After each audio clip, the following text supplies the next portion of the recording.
I guess. Come on in. For what? Here we go. All right. Pull a seat up.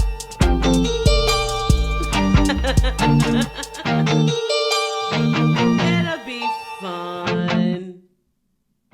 Come on. What is up, beautiful souls? Welcome to Life Spice Podcast. I am your host, Spiritual Bahati. If this is your first time joining us, welcome, welcome, welcome. I think you're going to absolutely freaking love it here. Thank you so much for being here. I don't know about y'all, but I am so grateful that it is Wednesday. I am midweek. It is all downhill from here, where my Monday through Fridayers say whoop whoop, weekend vibes on the way. I like to use my weekends to recharge, to put my energies into this Noun podcast, also into evolving in my business. Stay tuned for that. So yeah, I do appreciate having those 2 days off. And they go by so fast. I just try to stay in the moment, and just be in the moment. Because I know when I get off work at 2:30, after being there for almost 9 hours, I don't want to come home and do anything. But my goal will only work if I do, so I have to put in the efforts Monday through Sunday in all actuality, so it's like the grind never stops. However, I like to take time for me.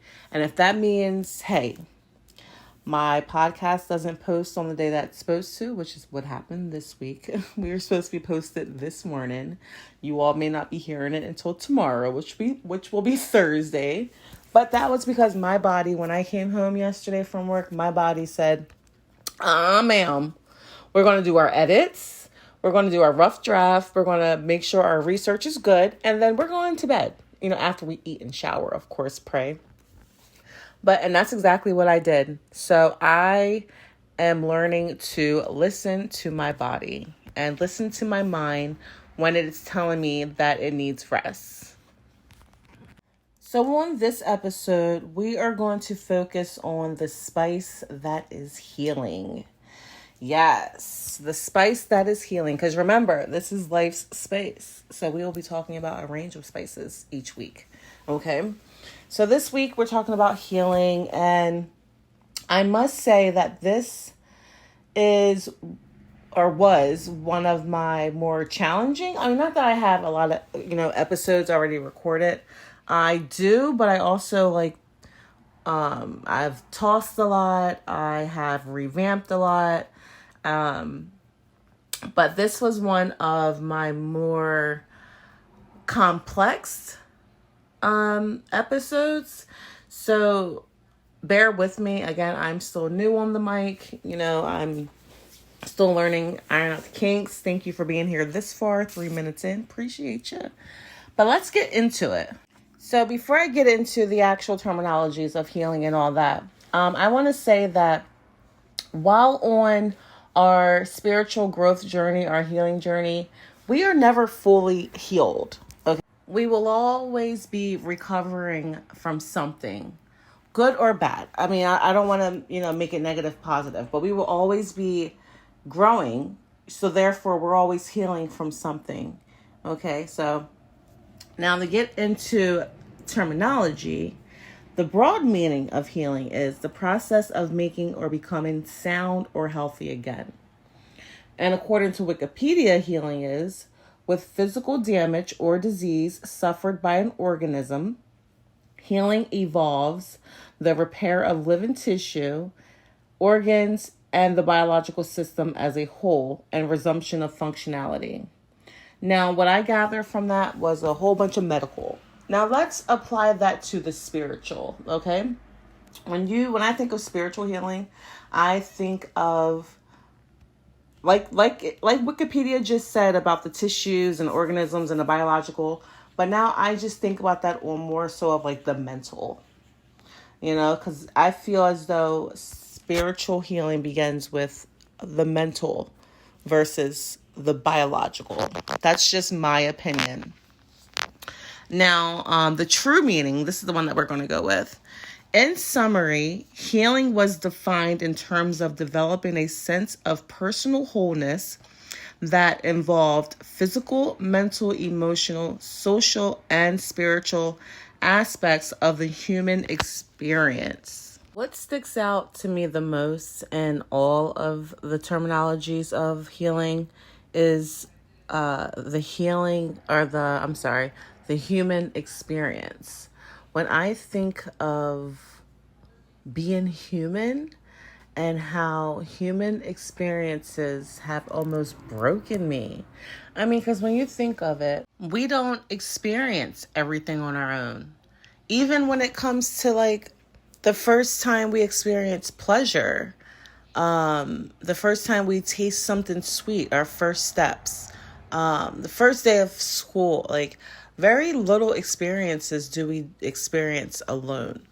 And it just brings me to how not every experience is a good experience either, and we carry these experiences with us throughout life. And if we're not aware of ourself, others, our circumstance, we can potentially end up down a rabbit hole, feeling defeated, feeling broken, feeling lost, feeling despair, all those dark, heavy things. And sometimes if we are feeling all those heavy feelings, we tend to isolate and go through them alone, which I do not recommend. Nowadays, ever since COVID, I mean, you can do your therapy online, which I recommend everyone should do therapy, but that's a whole nother episode. But yeah, so don't feel as though you ever have to go through any of those dark, heavy feelings alone.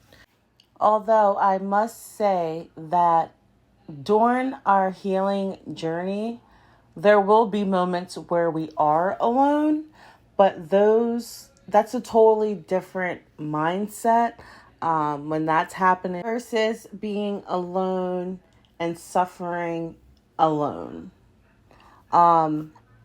It brings me to another point of how hurt people, and that is another reason why it is so important to embark on your spiritual journey so that you can grow from your past mistakes and traumas, but also so that you can help another loving soul out there.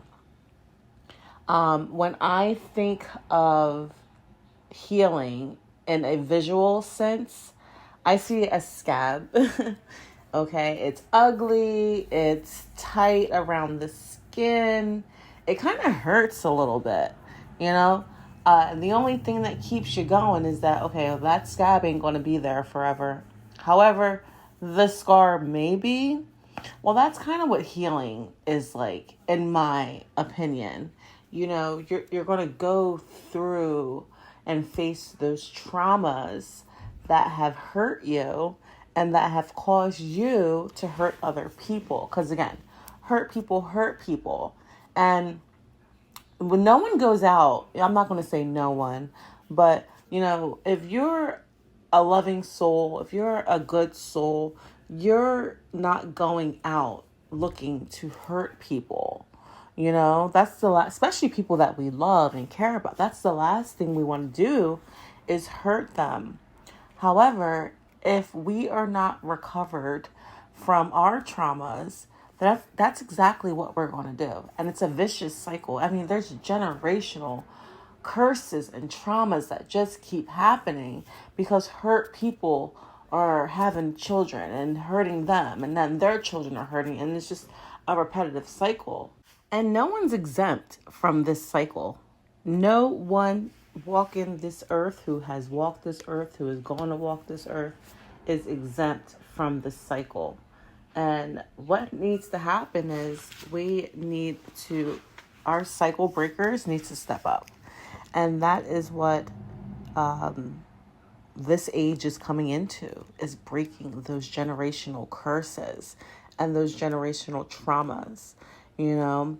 And the way we do that is by acknowledging, by facing our pain, by being in uncomfortable waters, meaning feeling those uncomfortable feelings.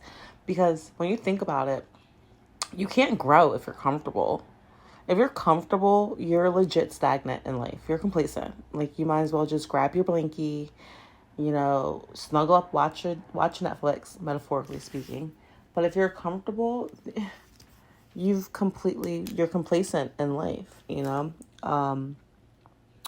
Growing is to be uncomfortable, and I'm learning that. Now, I'm not saying go out there and look for uncomfortable experiences and put yourself in awkward situations. No. What I am saying, though, is when life happens and you're faced, or you're forced even, to do something that's going to make you uncomfortable, do the thing that's going to make you uncomfortable. Because that very moment will be the moment that you're going to look back on and be like, you know what? I didn't like it. It didn't feel good while it was happening, but I'm glad I did it. I promise you. You will look back on those moments, and those will be your aha moments, your epiphany moments. I used to be the type of individual that, when life would happen, I would clam up. I would get so just oh my God, I don't know what to do. I would start worrying about all types of crazy things. Frustrating. It makes me so angry just to think about all the time that I've wasted, just letting a bump in the road knock me off my square. Well, I know better now. I know better, and I do better. And this is why I'm here to share my journeys and my experiences with you all. So let's not be so focused on being comfortable, and let's focus on growing. And that's, again, healing is growing. Healing is not going to be easy. It's not going to be pretty. It is going to be that hideous scab. But I promise you that once that scab falls off and that scar is there, that scar is beauty. You want to know why? Because that scar is showing that, hey, I went through this. I went through this, but I overcame this. Okay? I still have functionality there. I can still do this. I can still do that. So scars are, in fact, beautiful. Metaphorically speaking and physically speaking. They tell a story. And our soul's sole purpose is to feel whole again. Okay? Because the minute we're born, life happens. So our spirits get broken. You understand? We lose sight of magic and make believe and fairy tales and things like that, because life is not a fairy tale. Life is not all shits and giggles and rainbows and whisker, and kitten kisses. It's not. Life is messy, and our soul's sole purpose is to become back one, is to be able to separate the ego, which is what we are, the personality that we are of this world, is to separate the ego from the soul, because they're not the same. Our souls go on for as many times as it takes for us to get it right. That's my belief, okay? Our ego is temporary. Our ego is of this world. It's this personality, okay? And if we're not careful, our ego could run the show our whole entire life.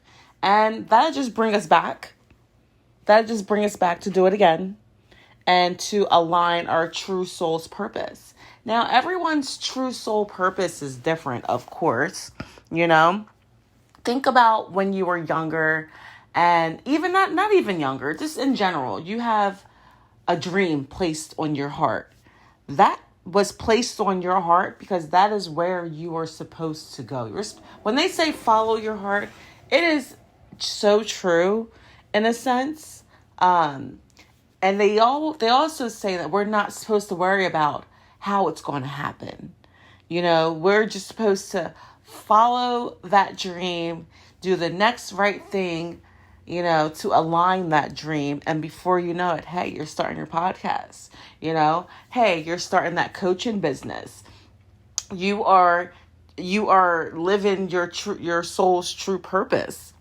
It is said that before we're born, before we make the agreement to enter back into this life, we sign a soul contract. And of course, everyone's soul contract is going to be different because no one soul is alike. Even when you're a tethered soul, there's still some differences between the two. You understand? So we sign this soul contract, and I truly believe that. Now, I'm not sure if each contract, if it's for each life, or if it's one of those, okay, your soul signs this contract and you come back as many times as it takes for you to fulfill that contract. That actually sounds more plausible. But again, we won't know until we know. All these are just my theories and from what I've gathered from readings and everything, and different teachings and different cultures and so forth. So we sign these contracts, and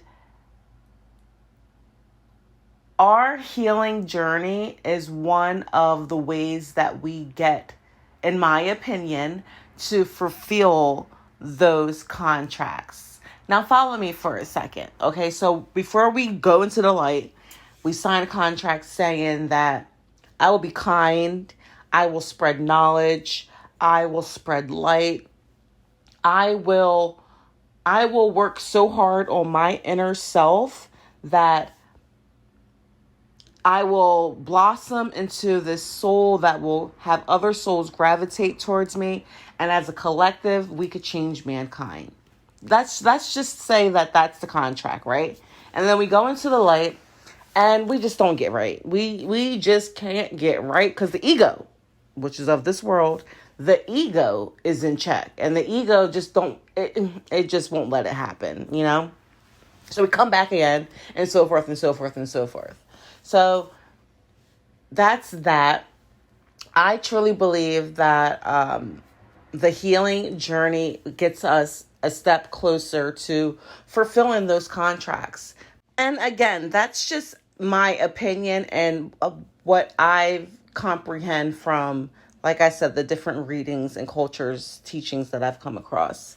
What we're going to do is we are going to actually go over the stages of spiritual growth and also the stages of spiritual healing. We're going to do that. But before I give you guys those pointers, I want to first say that what I am about to tell you, these are from my findings. I've gone on, I've done my own research. I have my own understanding. What sits and resonates with me, I take, and what does not, I leave. I encourage you to do the same. What's going to resonate with you, let it resonate. But I don't want you to just take my word for gold. I want you to do your own research and also, learn what your spiritual path looks like for you.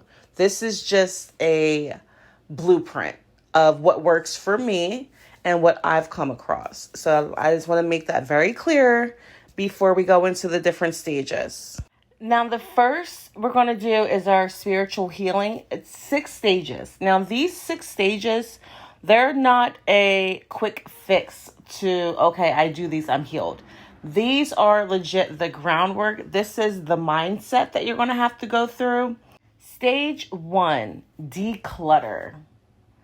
And what that means is you are going to, everything that doesn't serve you any well, clothes that are just two sizes too big, too small. You're never going to wear them again. Old mail that you haven't gone through. Any type of clutter that is in your space. You want to get rid of that. You want to get rid of that because you cannot shift your mindset in clutter. Things hold energy.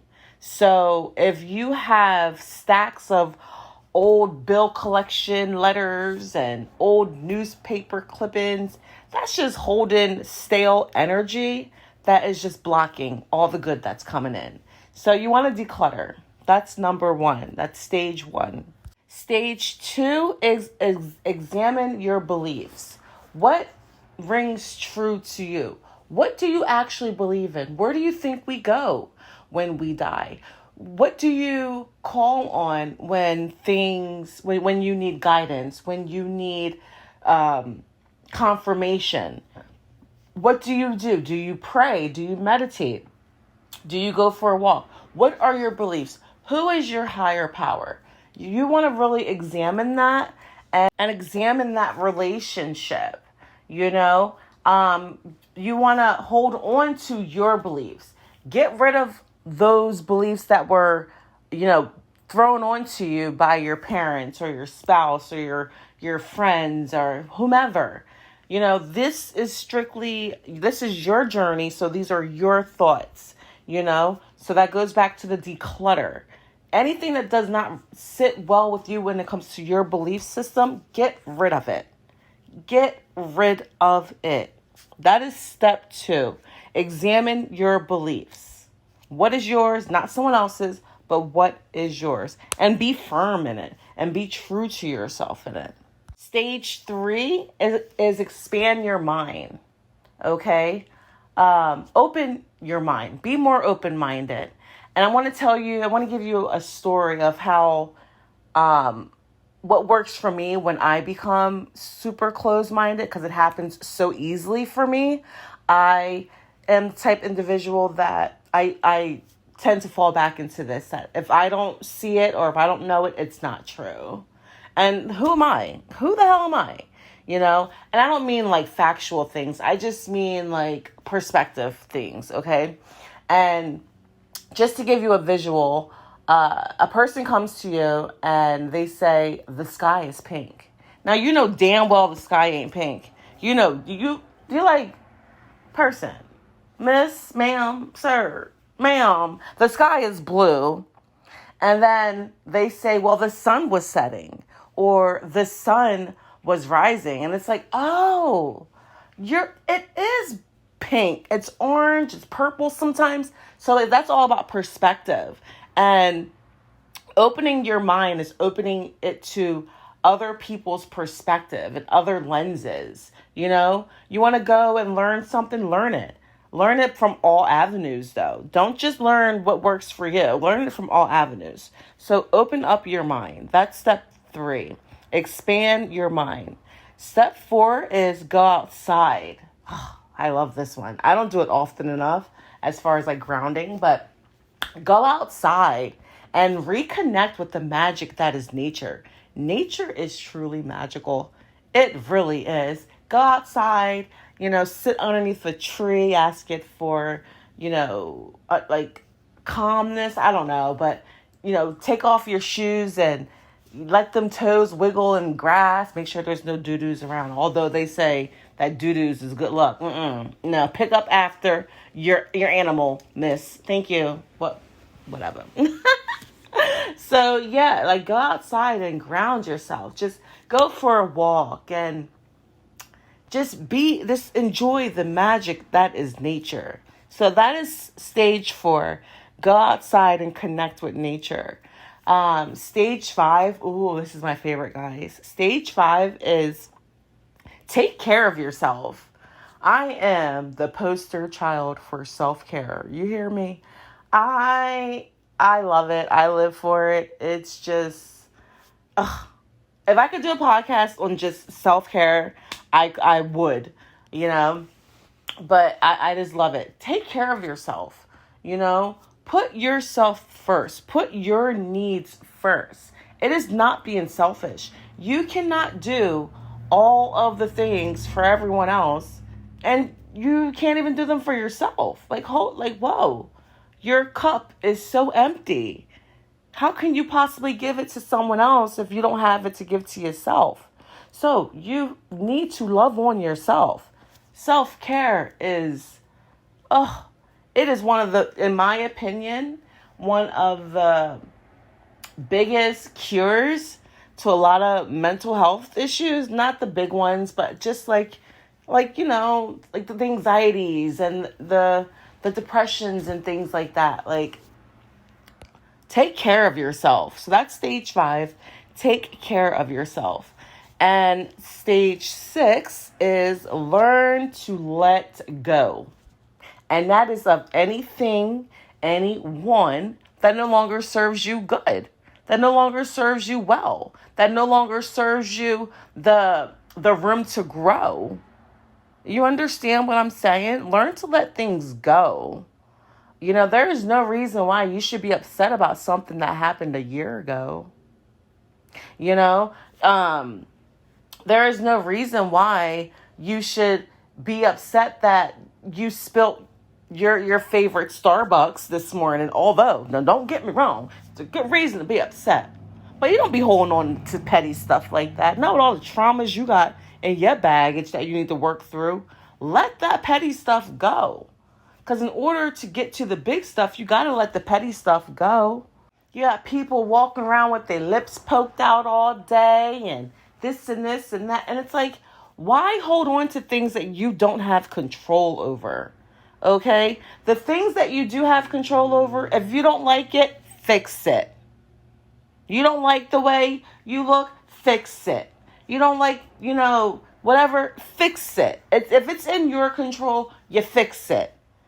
And that's not to say it's going to be easy, but you're so upset with it, so fix it so that you're not upset with it, spilling off all that negative energy onto everyone else. You have to get rid of the petty things in order to focus on the big things. That relationship ain't no longer serving you. You feel like you giving more than you're getting back. Not saying that we do tit for tat. No, but relationships are about give and take.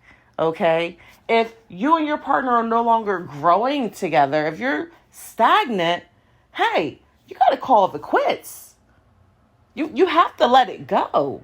You cannot go into your spiritual healing and healing in general with bad energies and bad, unwanted, unnecessary baggage. That's like having a scab and cutting it, putting some old nasty stuff in it. Now it's infected, and now the process is just longer.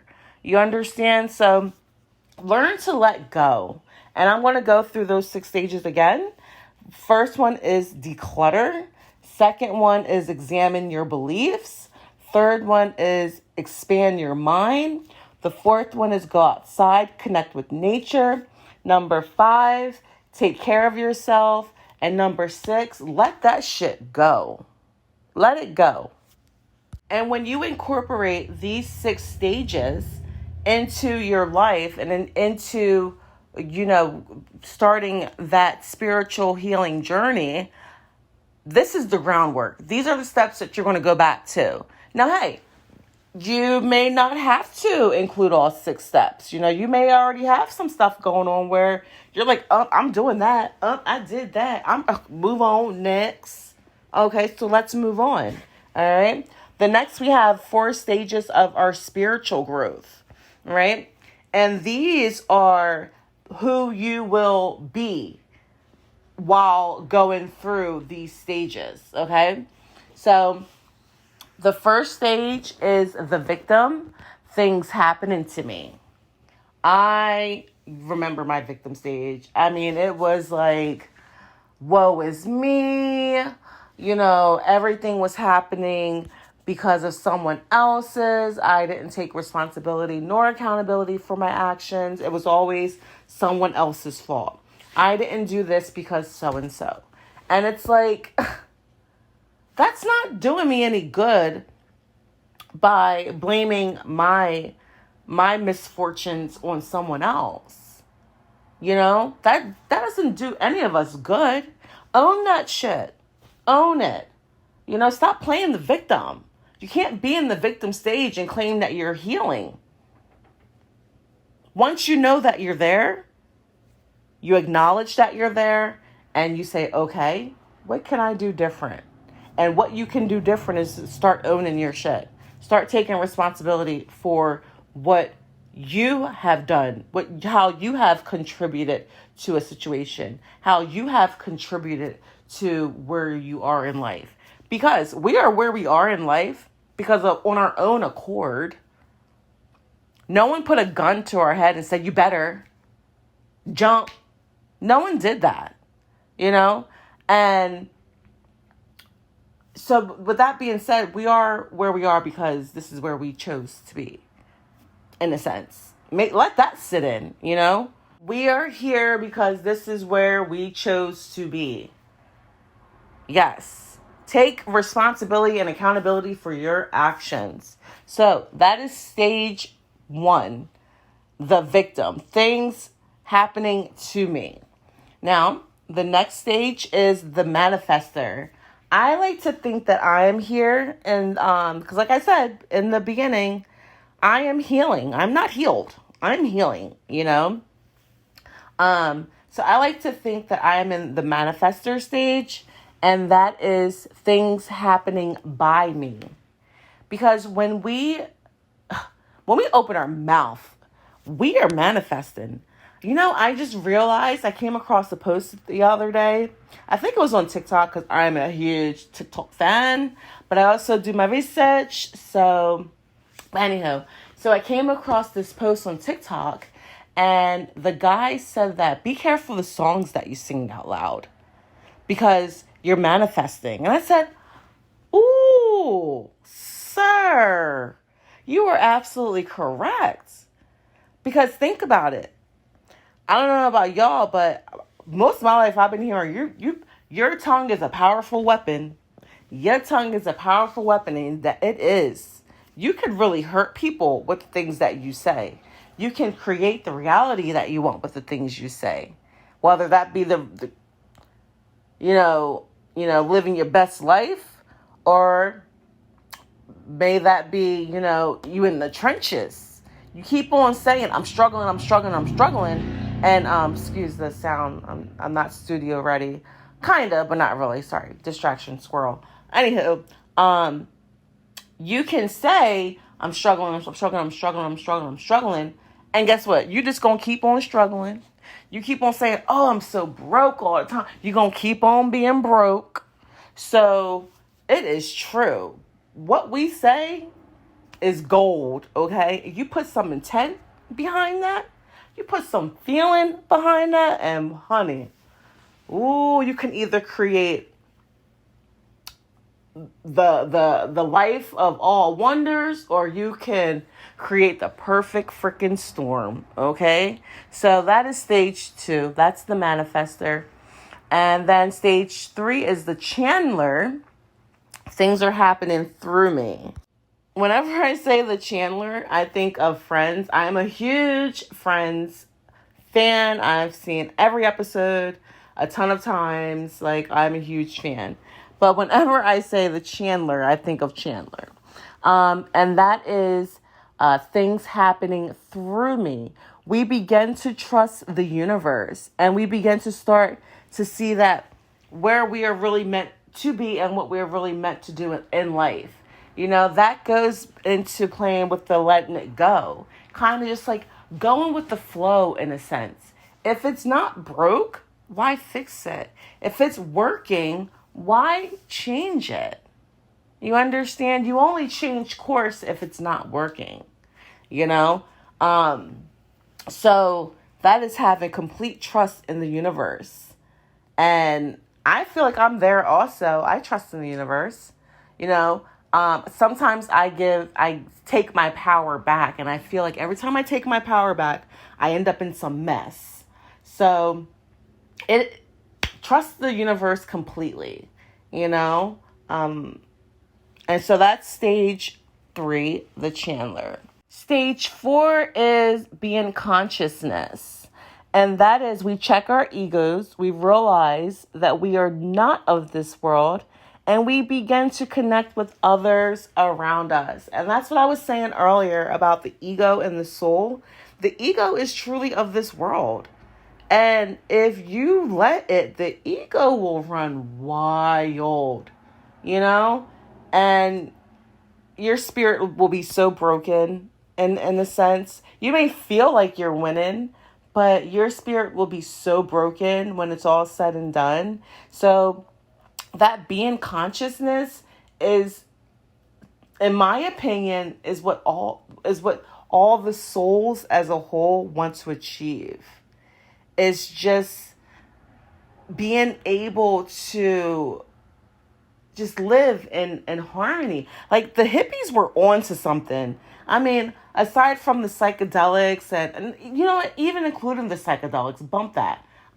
They were on to something, They saw the oneness and the peace and the happiness, and they were truly in, I guess because they were on the psychedelics, they were kind of like God conscious, if that makes any sense. And that's why it was like a whoa type effect. I mean, I wasn't there, but I've seen shows, and it's always like a whoa. And I don't know if their illicits are kicking in or if they're just really connecting and feeling connected. I think it's a combination of both. That's just my opinion.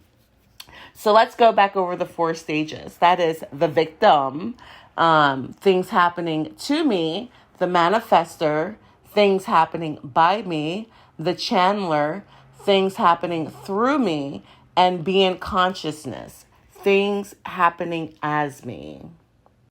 I apologize if that sounds like a lot of information just thrown at you. You can at any point go back and press pause and write some things down, take notes. I want to remind you that no one's journey is the same because no one's traumas are the same. No one's life is the same. No one's experience is the same. So don't go and compare your healing journey to someone else's, or vice versa.